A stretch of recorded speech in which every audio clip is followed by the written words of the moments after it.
Hey, it's Bruce with the Weeder's Digest, and today we're looking at de-icing equipment. And if you've got a dock like I've got here, it certainly is not a dock that would be able to stand up to ice movement and ice pressure, and so the great opportunity is to be able to just take something like this, which is a half horsepower.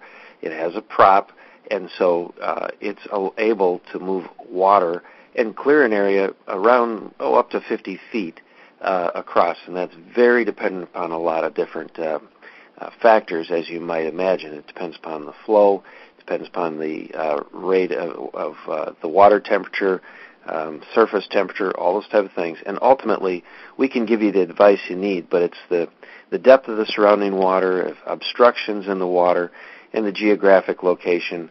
Those are all the things that we need to discuss. Now, it's very easy to put on, to install one of these.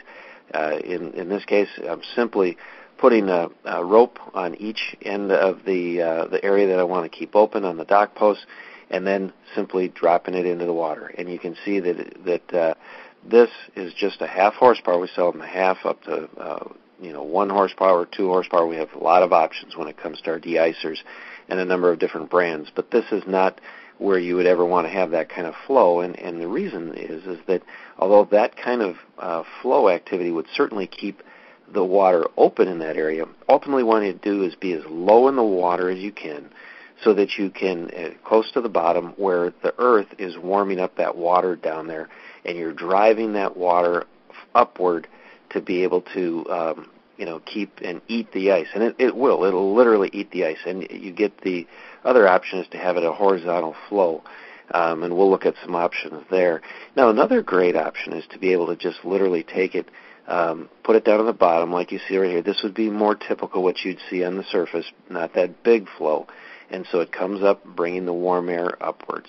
There are 3 different methods that we carry and that we recommend. Most often is the sling method is what I call, and that's what you saw me do on the dock there, where you've got this far left picture where you've got 2 ropes being supported across from 2 piers or 2 docks or a slip or whatever the case might be. And then the second option is to be able to do a dock mount. Now, the dock mount can be going down much lower and then pointed upwards. In this case, I'm just showing it the flow across. And then the third option would be a float method.